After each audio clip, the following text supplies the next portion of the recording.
हिंदी महागुरु इस YouTube channel पर। अगर आप इस यूट्यूब चैनल पर नए हैं तो चैनल को सब्सक्राइब कीजिए और अपने फ्रेंड तक शेयर कीजिए ताकि मेरे वीडियो आपकी एग्जाम की परफेक्ट तैयारी करने में मदद कर सके।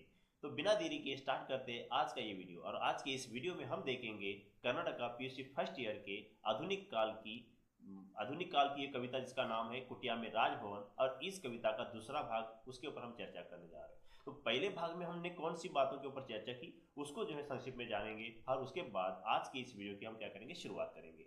तो कुटिया में राजभवन ये मैत्री शरण गुप्त जी की कविता है जिसमें श्री राम के चरित्र के ऊपर लिखा गया जो साकेत महाकाव्य है उसमें से यह लिया गया एक क्या है, छोटा सा अंश है। तो यहाँ पर इस कविता में सीता जब वनवास चली जाती है और वनवास चले जाने के बाद वहां पर जो वह सभी काम करती है जो राजभवन में रानी बनकर उसने नहीं किया था, वह सभी काम यहाँ पर वन में रहकर वो करती है। उससे जो आनंद की प्राप्ति होती है उस आनंद की प्राप्ति को सीता यहाँ पर क्या करे बता रही है। इस प्रकार का वर्णन कवि ने इस कविता में किया है। तो राजभवन जैसा अनुभव या फिर राजभवन के समान कुटिया में आनंद प्राप्त हो रहा है, ये वाली बात उन्होंने बता दी। यहाँ पर सम्राट या फिर राजा पति श्री राम है और उनके मंत्री यहाँ पर देवर लक्ष्मण हैं, ये वाली बात वो बता रहे हैं। यहाँ पर वन में रहकर तपस्या करने वाले मुनि आकर हमें आशीर्वाद देते हैं। यहाँ पर राजभवन का धन या फिर संपत्ति तुच्छ है क्योंकि यहाँ पर प्रकृति का खजाना असंख्य है, ये वाली बात यहाँ पर उन्होंने बताई है। सभी यहाँ पर मिलजुल कर रहते हैं। सिंह और हिरण भी तट पर एक ही तट पर पानी पीते हैं। इस प्रकार से प्रेम भाव यहाँ पर देखने को मिलता है और ऐसी जगह पर रहना मुझे सच में आनंद का अनुभव प्राप्त कराता है, ये वाली बात उन्होंने बताई है। दूसरी बात उन्होंने ये भी बताई है कि जब मैं राजभवन में थी तब सभी बातों के ऊपर निर्भर रहती थी, दूसरों के ऊपर निर्भर रहती थी, लेकिन यहाँ पर मैं हर एक काम अपने मन से कर रही हूँ, अपने हाथों से कर रही हूँ। मैं अपने पैरों पर चल खड़ी हूँ, मैं अपने पैरों से चलने का काम कर रही हूँ। मैं पसीना बहा रही हूँ और पसीना बहाकर मुझे शारीरिक स्वास्थ्य वाला फल मुझे प्राप्त हो रहा है। जब भी मुझे गर्मी होती है तब मैं अपने हाथों से पंखा करके अपने शरीर को शांति या फिर ठंडक देने का मैं प्रयास करती हूँ। ये वाली बातें उन्होंने यहाँ पर बताई। इसके ऊपर हमने कल वाली बातों में चर्चा की थी। तो आज के इस वीडियो में हम ये जो आगे वाला जो पैराग्राफ है, इस पैराग्राफ के साथ साथ इस कविता के क्वेश्चन आंसर तक क्या करेंगे, एक्सप्लेनेशन करेंगे। तो यहाँ पर इस पैराग्राफ में यहाँ पर कहना चाहते हैं, कवि कहना चाहते हैं। तो आज की इस वीडियो में हम चर्चा करेंगे इस पैराग्राफ के ऊपर। तनु लता सफलता स्वादु आज ही आया, मेरी कुटिया में राजभवन मन भाया। यहाँ पर कवि यह कहना चाहते हैं या फिर सीता के माध्यम से कवि कहना चाहते हैं। सीता यहाँ पर कह रही है कि तनु मतलब शरीर, ये जो मेरा शरीर है जो लता के समान है, टहनी के समान है, उस टहनी मतलब शरीर रूपी लता के ऊपर कौन सा सफलता रूपी फल आज यहाँ पर मुझे प्राप्त हो गया है।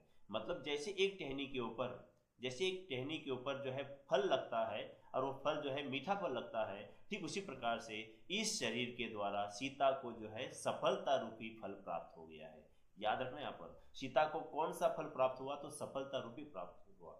सीता को कौन सा फल मतलब मीठा फल प्राप्त हो गया, तो सफलता रूपी मीठा फल प्राप्त हो गया है। ये कहाँ पर लगा हुआ है, तो ये शरीर रूपी टहनी पर लगा हुआ है। मतलब यहाँ पर परिश्रम के कारण सफलता यहाँ पर सीता को मिली हुई है, और ये सफलता यहाँ पर सीता को किसके समान लग रही है, मीठे फल के समान लग रही है। तो इस प्रकार से कुटिया में मुझे राजभवन का आनंद प्राप्त हो रहा है, ये बार बार यहाँ पर सीता बताने का काम कर रही है। तो प्रकृति का जो खजाना है, प्रकृति की जो सुंदरता है, उसके सानिध्य में, उसके संपर्क में रहने के बाद यहाँ पर सीता को जो अनुभव प्राप्त हो रहा है या फिर जो अनुभव यहाँ पर मिल रहा है, आनंद मिल रहा है, उस आनंद का वर्णन यहाँ पर वो कह रही है। वो यहाँ पर कहती है, किसलय कर स्वागत हेतु हिला करते हैं। जब मैं कुटिया से बाहर निकलती हूँ तो वन के पेड़ या फिर पौधों के जो कोमल कोमल नए नए जो पत्ते हैं, ये पत्ते हवा के कारण जब हिलते हैं तब मुझे ऐसा एहसास हो जाता है जैसे ये हमारे स्वागत के लिए खड़े हैं और हमारा स्वागत कर रहे हैं। देखो यहाँ पर पेड़ पौधों को देखकर यहाँ पर सीता को किस बात का एहसास हो रहा है, तो यहाँ पर ये पेड़ पौधों के जो पत्ते हैं, ये पत्ते यहाँ पर कर मतलब पत्ते हो गए, तो ये क्या है, कोमल पत्ते यहाँ पर उनके स्वागत के लिए यहाँ पर खड़े हैं। इस प्रकार से यहाँ पर उनको अनुभव हो रहा है। देखो, मृदु मनोभाव समसुमन खिला करते हैं। ये जो खिले हुए फूल है, ये खिले हुए फूल देखने के बाद सीता को ऐसा लग रहा है जैसे कोमल मन की कोमल भावनाएं होती है, ठीक उसी प्रकार से यहाँ पर क्या है, ये मतलब खिले हुए फूल यहाँ पर लग रहे हैं। देखो, जैसे मन में नए नए कोमल भावनाएं निर्माण होती है, ठीक उसी प्रकार से ये खिले हुए फूल देखने के बाद यहाँ पर सीता को अनुभव हो रहा है जैसे कि ये मन में निर्माण होने वाली कोमल मनोभावनाएं हैं। डाली डाली में नव फल नित्य मिला करते हैं। देखो यहाँ पर डाली डाली में नव फल नित्य मिला करते हैं, तृण तृण पर मुक्ता भार झिला करते हैं। डाली डाली पर सीता बता रही इस वन में डाली डाली पर हमें जो है हर समय नए नए फल जो है मिलते हैं, और इन फलों का आनंद मुझे यहाँ पर क्या हो रहा है, वन में रहकर मुझे प्राप्त हो रहा है। जब सीता राजभवन में थी तब जो है एक दो दिन पहले तोड़कर लाए हुए फल उसको जो है खाने के लिए मिलते थे, लेकिन यहाँ पर वह पेड़ से ताजे ताजे पके हुए फल जो है तोड़कर क्या करे उसका आनंद ले रही। तो ऐसा जो है सुख कहाँ पर मिल सकता है, सिर्फ वन में ही मिल सकता है। ये वाली बात यहाँ पर सीता बताने का काम करिए। तीन तीन पर मुक्ता भार झिला करते हैं, जैसे राजभवन या फिर राजवैभव की बात करेंगे, इधर उधर मोती बिखरे हुए हैं, ठीक उसी प्रकार से यहाँ पर घास के ऊपर जो ओस की बूंदें गिरी हुई है, और ये ओस की बूंदी जब सूरज की किरणों से जब सुबह के समय में चमकती है तब सीता को ऐसा लगता है जैसे प्रकृति ने मोती बिखर दिए हैं, इनके सामने आसपास जो है क्या किए मोती बिखरा दिए हैं, ऐसा यहाँ पर लगता है। तो इस घास के जो है पत्तों के ऊपर जो ओस की बूंदे है, चमकदार ओस की बूंदे देखने के बाद ऐसा लगता है जैसे इस घास ने मोतियों का भार क्या किया है, उठाया है। मुक्ता भार मतलब मोतियों का भार जो है अपने ऊपर उठाया है। इस प्रकार से यहाँ पर क्या हो रहा है, सीता का जो है मतलब सीता को एहसास हो रहा है, ये वाली यहाँ पर बात बता रही है। इसके द्वारा यहाँ पर कवि यही समझाना चाहते हैं कि परिश्रम करने से सफलता का फल चखने को मिलता है, और सीता को प्रकृति के संपर्क में रहने के बाद जो आनंद प्राप्त हो रहा है वो अद्भुत है और वो रमणीय है, क्योंकि यहाँ पर पेड़ पौधे हिलते हुए ऐसे लग रहे हैं जैसे मानो उनका स्वागत करने के लिए जो है कोई खड़ा हो। खिले हुए फूल देखने के बाद ऐसे लग रहा है जैसे मन में उठती कोमल भावनाएं हो। नए नए फल जो है यहाँ पर प्राप्त हो रहे हैं, तो जो है 2-3 दिन से तोड़े हुए फल जो है खाना और नए या फिर ताजे फल खाना, इसमें बहुत अंतर यहाँ पर ये बता रही है। और उन मोतियों की तुलना में घास के ऊपर ओस की बूंद जो चमकती है, ये मोती या फिर प्रकृति ने बिखरे हुए मोती जो है मुझे बाकी मोतियों की तुलना में बहुत अच्छे लग रहे हैं। इस प्रकार से सुंदर वर्णन यहाँ पर क्या कर रहे कवि करते हुए नजर आ रहे। देखो इसके बाद आगे यहाँ पर बताया है, निधि खोले दिखला रही है प्रकृति निज माया। निधि मतलब खजाना, निधि मतलब खजाना। कौन जो है खजाना खोल रही है यहाँ पर, प्रकृति। प्रकृति जो है ऐसा, ये सभी सुंदर जो है दृश्य देखने के बाद, पेड़ पौधे फूल या फिर जो ओस की बूंदे घास के ऊपर चमकती हुई उसकी बूंदे देखने के बाद यहाँ पर कवि बता रहे हैं कि प्रकृति खुद की जो है माया से, खुद की जादू से, निज माया मतलब खुद की जादू से क्या कर रही है, अपना खजाना क्या कर रही है मेरे सामने खोल कर दिखा रही है। ऐसे यहाँ पर सीता वर्णन करे। देखो तो निधि खोले दिखला रही है प्रकृति निज माया, खजाना जो है प्रकृति का खजाना जो है यहाँ पर प्रकृति खुद जो है खोल कर दिखा रही है। तो इस प्रकार का आनंद कुटिया में रहकर मुझे जो है राजभवन के जैसा आनंद मुझे प्राप्त हो रहा है, ये वाली बात यहाँ पर सीता बता रही है। तो निधि मतलब प्रकृति का खजाना कौन सा है, तो आपको ये सभी बातें लिखनी है, जैसे फल फूल ये सभी जो बातें हैं ये आपको बताना है। उसके बाद निधि खोलकर कौन दिखा रही है, तो प्रकृति दिखा रही है। प्रकृति क्या दिखा रही है, तो जो है अपना निधि जो है खोलकर या फिर खजाना खोलकर दिखा रही है, ये वाली बातें यहाँ पर बता रही है। देखो तो इतने मैं आनंद से यहाँ पर रहती हूँ, फिर भी अगर कोई कहता है कि भाग्य ठगा है मेरा, मतलब मेरा नसीब मुझे धोखा दे रहा है, तो ये गलत बात है। मेरा नसीब मुझे धोखा नहीं दे रहा है, मैं जो है बदनसीब नहीं हूँ, बल्कि मैं जो है खुश नसीब हूँ। मैं यहाँ पर रहकर जो है मैं अपने आप को सौभाग्यशाली समझती हूँ, क्योंकि राजभवन की उस संपत्ति से, उस वैभव से भी जो है बहुत बड़ा खजाना मुझे क्या हो गया, इस वन में मुझे प्राप्त हो गया। इसलिए अगर कोई कहता है कि मैं ठग गई हूँ, मतलब मैं क्या हो गई, धोखा खा रही हूँ, तो ये बात क्या है, सरासर गलत है। जब मैं वन से जो है जब मैं राजभवन से निकलकर, अयोध्या से निकलकर वनवास के लिए निकल रही थी, तब मेरे मन में चिंता थी। क्या चिंता थी कि मैं एक रानी जिसने जो है जिसके जो हर एक काम को करने के लिए सेविकाएं जो है उपलब्ध है, नौकर चाकर उपलब्ध है, आज वह रानी जो है वन में जा रही है, तो मैं अपने काम कैसे करूंगी, ये जो चिंता थी, ये जो भय था, ये भय यहाँ पर आने के बाद क्या हो गया, दूर हो गया। मतलब क्या हो गया, मैं भय से मुक्त हो गई, क्योंकि अभी मैं बिना डरे बिना भय के हर एक काम आसानी से और आनंद से यहाँ पर कर रही हूँ।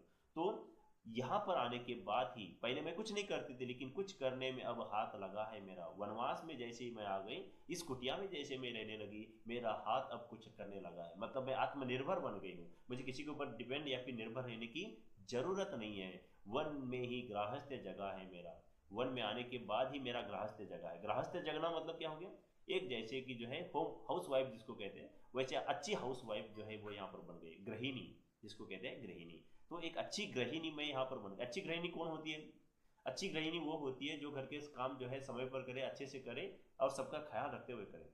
वह जो अच्छी गृहिणी होती है, वैसे ही यहाँ पर ये अच्छी गृहिणी बन गई है। राजभवन में थी तब वो गृहिणी नहीं थी, सिर्फ वो रानी थी, लेकिन यहाँ पर वो अच्छी गृहिणी बन गई है, वो जो है अच्छी हाउसवाइफ बन गई है, क्योंकि यहाँ पर रहकर वो सबका जो है खुद ख्याल रख रही है, सबके लिए जो है खुद काम कर रही है। इसलिए बता रही है कि मैं अच्छी गृहिणी यहीं पर आकर जो है बन गई। तो मेरा जो है गृहस्थ धर्म कहीं कहाँ पर जागृत हो गया है, वन में जागृत हो गया है, ये वो बात बता रही है।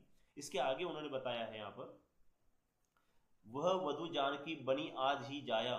देखो यहाँ पर क्या बता रहे हैं, जानकी जनक की बेटी को कहते हैं जानकी, और जनक की बेटी का नाम है सीता, तो सीता के लिए ही यहाँ पर जो है नाम कहा गया है जानकी।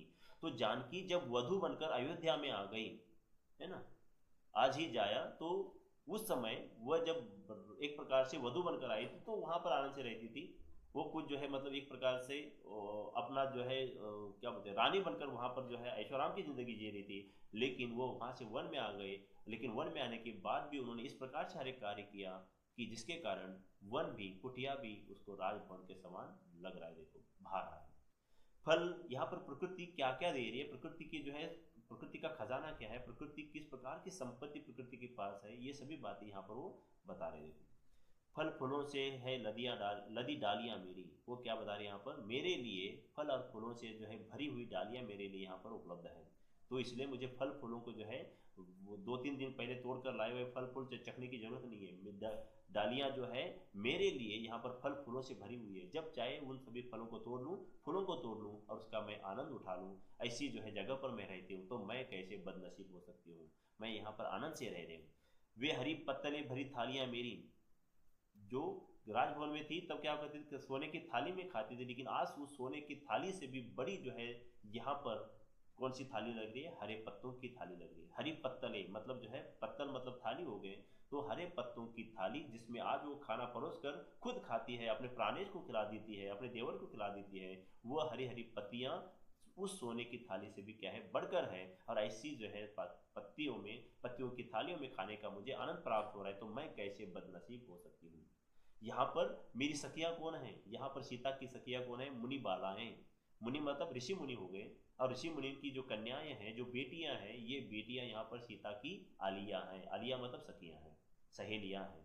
तो यहाँ पर आपको सवाल पूछा जा सकता है कि ऋषियों की सीता की सखियां कौन है, तो आपको बताना है मुनि मुनि बालाएं बता सकते हैं, या फिर अगर आपको बालाएं शब्द नहीं आ रहा है तो मुनियों की बेटियां भी आप यहाँ पर कह सकते हो। तो मुनियों की बेटियों के साथ, मुनि वन में रहते हैं, तपस्या करने के लिए रहते हैं, उनका जो है वहाँ पर आश्रम रहता है, और उस आश्रम के उन जो है मुनियों की बेटियां सीता के साथ जो है खेलते हुए नजर आ रही है, उनके सखिया बनकर जो उनके साथ गपशप करते हुए नजर आ रही है। तो सीता यहाँ पर अकेले नहीं है, सीता के जो है साथ बहुत सारे जो है प्रकृति का खजाना है। सीता के साथ जो है ऋषि मुनियों की बेटियां हैं, जो है हर एक जो है मतलब पशु पक्षी है जो सीता के साथ यहाँ पर जो है रहते हैं, और इनके साथ रहकर सीता एक बहुत ही जो है आनंद की अनुभूति यहाँ पर प्राप्त कर रही है।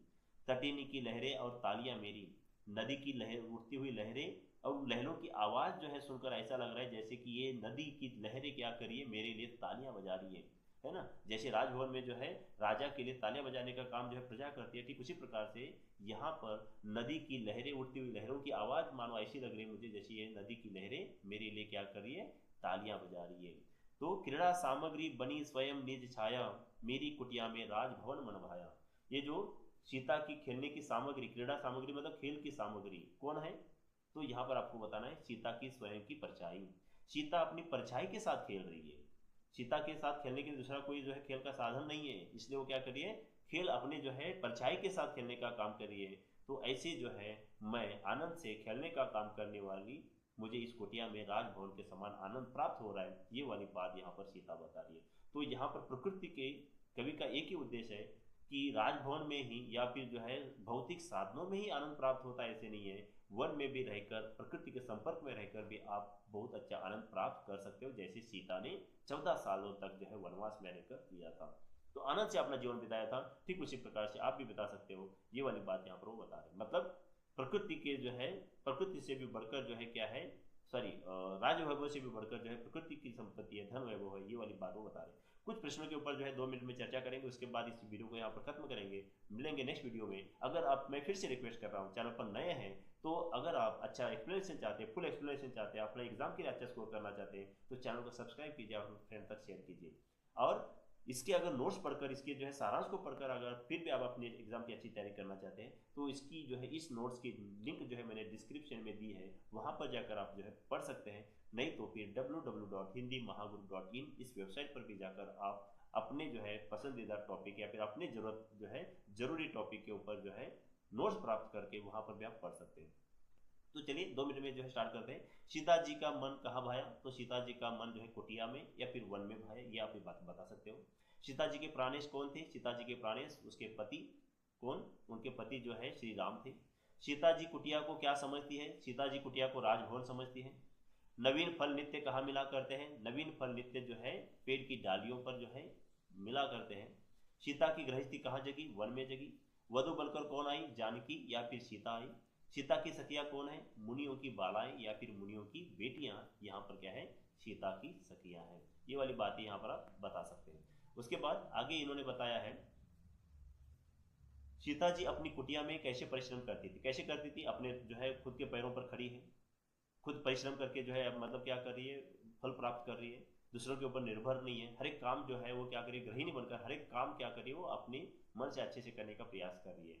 सीता जी प्रकृति सौंदर्य के बारे में क्या कहती है? चारों तरफ जो है मतलब खिले हुए फूल, पशु पक्षियों की जो है मतलब एक प्रकार से मिलजुल कर रहना, ये सभी बातें हैं।